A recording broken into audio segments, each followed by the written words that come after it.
Capítulo 1. Escrevi o primeiro livro, ó Teófilo, relatando todas as coisas que Jesus começou a fazer e a ensinar, até ao dia em que, depois de haver dado mandamentos por intermédio do Espírito Santo aos apóstolos que escolhera, foi elevado às alturas. A estes também, depois de ter padecido, se apresentou vivo, com muitas provas incontestáveis, aparecendo-lhes durante 40 dias e falando das coisas concernentes ao reino de Deus. E, comendo com eles, determinou-lhes que não se ausentassem de Jerusalém, mas que esperassem a promessa do Pai, a qual, disse ele, de mim ouvistes. Porque João, na verdade, batizou com água, mas vós sereis batizados com o Espírito Santo não muito depois destes dias. Então, os que estavam reunidos lhe perguntaram: Senhor, será este o tempo em que restaures o reino a Israel? Respondeu-lhes: Não vos compete conhecer tempos ou épocas que o Pai reservou para sua exclusiva autoridade. Mas recebereis poder ao descer sobre vós o Espírito Santo, e sereis minhas testemunhas, tanto em Jerusalém, como em toda a Judeia e Samaria, e até os confins da terra. Ditas estas palavras, Jesus foi elevado às alturas, à vista deles, e uma nuvem o encobriu dos seus olhos. E, estando eles com os olhos fitos no céu, enquanto Jesus subia, eis que 2 varões, vestidos de branco, se puseram ao lado deles, e lhes disseram: Varões galileus, por que estáis olhando para as alturas? Esse Jesus, que dentre vós foi assunto ao céu, virá do mesmo modo como o vistes subir. Então voltaram para Jerusalém, do monte chamado Olival, que dista daquela cidade tanto como a jornada de um sábado. Quando ali chegaram, subiram para o cenáculo onde se reuniam Pedro, João, Tiago, André, Filipe, Tomé, Bartolomeu, Mateus, Tiago, filho de Alfeu, Simão o Zelote e Judas, filho de Tiago. Todos eles perseveravam unânimes em oração, com as mulheres, com Maria, mãe de Jesus, e com os irmãos dele. A assembleia reunida compunha-se de umas 120 pessoas. Naqueles dias, levantou-se Pedro no meio dos irmãos e disse: Irmãos, convinha que se cumprisse a Escritura que o Espírito Santo proferiu anteriormente por boca de Davi acerca de Judas, que foi o guia daqueles que prenderam Jesus. Porque ele era contado entre nós e teve parte neste ministério. Ora, este homem adquiriu um campo com o preço da iniquidade, e, precipitando-se, rompeu-se pelo meio, e todas as suas entranhas se derramaram. E isto chegou ao conhecimento de todos os habitantes de Jerusalém, de maneira que, em sua própria língua, esse campo era chamado Aceldama, isto é, campo de sangue. Porque está escrito no livro dos Salmos: Fique deserta a sua morada, e não haja quem nela habite, e tome outro o seu encargo. É necessário, pois, que, dos homens que nos acompanharam todo o tempo que o Senhor Jesus andou entre nós, começando no batismo de João até ao dia em que dentre nós foi levado às alturas, um destes se torne testemunha conosco da sua ressurreição. Então propuseram 2, José, chamado Barsabás, cognominado Justo, e Matias. E orando, disseram: Tu, Senhor, que conheces o coração de todos, revela-nos qual destes 2 tens escolhido para preencher a vaga neste ministério e apostolado, do qual Judas se transviou, indo para o seu próprio lugar.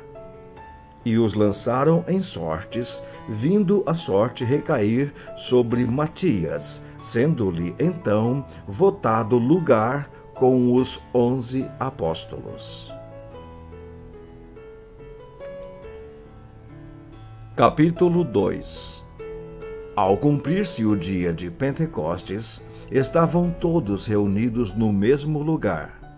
De repente, veio do céu um som, como de um vento impetuoso, e encheu toda a casa onde estavam assentados. E apareceram distribuídas entre eles línguas como de fogo, e pousou uma sobre cada um deles. Todos ficaram cheios do Espírito Santo e passaram a falar em outras línguas, segundo o Espírito lhes concedia que falassem. Ora, estavam habitando em Jerusalém judeus, homens piedosos, vindos de todas as nações debaixo do céu.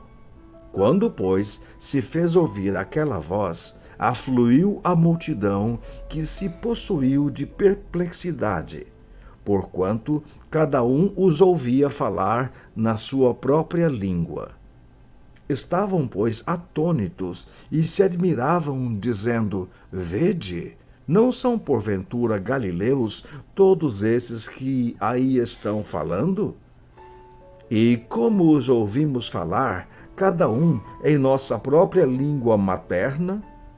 Somos partos, medos, elamitas e os naturais da Mesopotâmia, Judéia, Capadócia, Ponto e Ásia, da Frígia, da Panfília, do Egito e das nações da Líbia, nas imediações de Cirene, e romanos que aqui residem, tanto judeus como prosélitos, cretenses e arábios.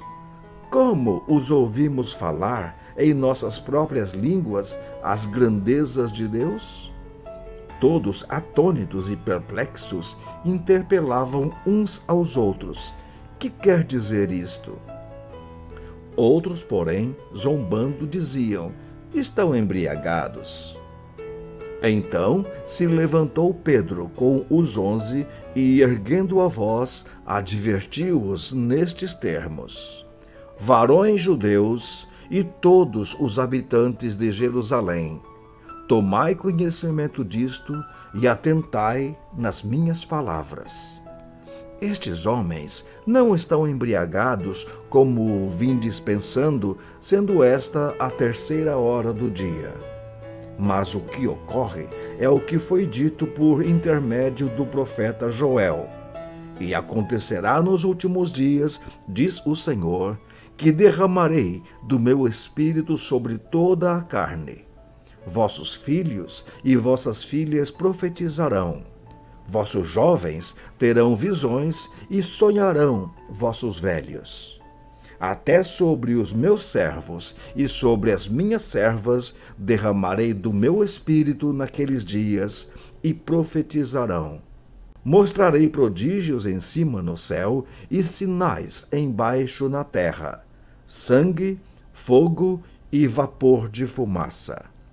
O sol se converterá em trevas e a lua em sangue, antes que venha o grande e glorioso dia do Senhor. E acontecerá que todo aquele que invocar o nome do Senhor será salvo. Varões israelitas, atendei a estas palavras. Jesus, o Nazareno, varão aprovado por Deus diante de vós com milagres, prodígios e sinais, os quais o próprio Deus realizou por intermédio dele entre vós, como vós mesmos sabeis, sendo este entregue pelo determinado desígnio e presciência de Deus, vós o matastes, crucificando-o por mãos de iníquos, ao qual, porém, Deus ressuscitou, rompendo os grilhões da morte, porquanto não era possível fosse ele retido por ela. Porque a respeito dele, diz Davi: diante de mim via sempre o Senhor, porque está à minha direita, para que eu não seja abalado. Por isso se alegrou o meu coração, e a minha língua exultou.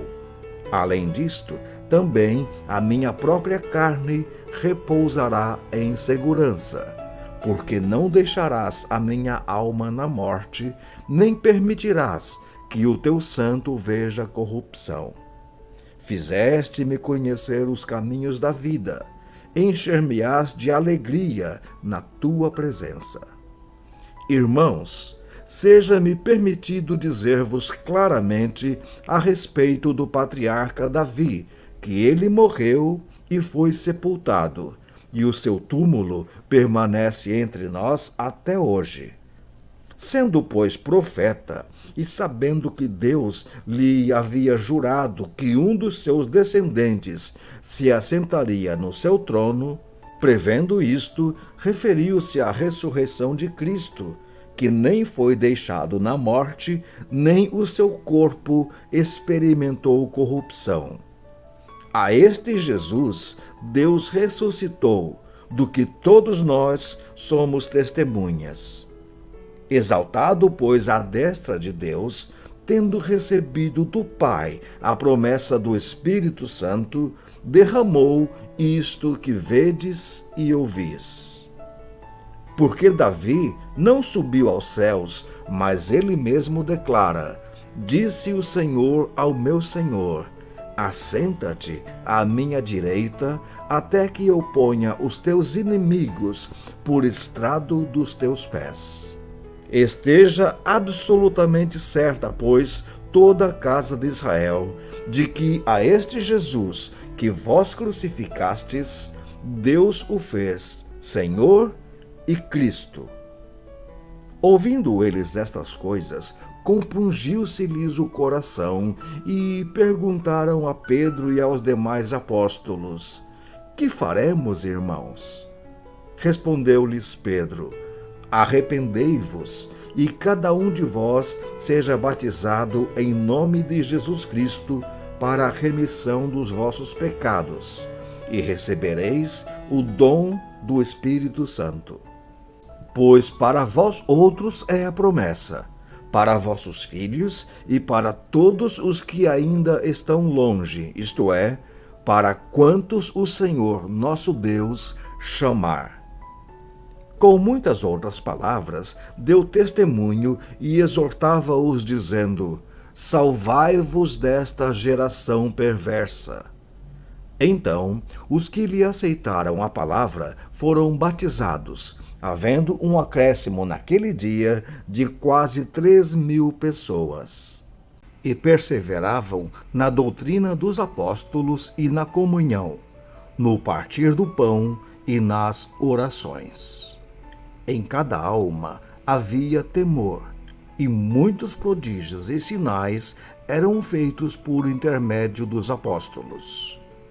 Todos os que creram estavam juntos e tinham tudo em comum.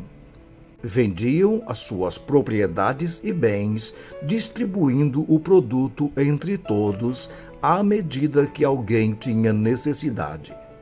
Diariamente perseveravam unânimes no templo, partiam pão de casa em casa e tomavam as suas refeições com alegria e singeleza de coração, louvando a Deus e contando com a simpatia de todo o povo. Enquanto isso, acrescentava-lhes o Senhor dia a dia os que iam sendo salvos.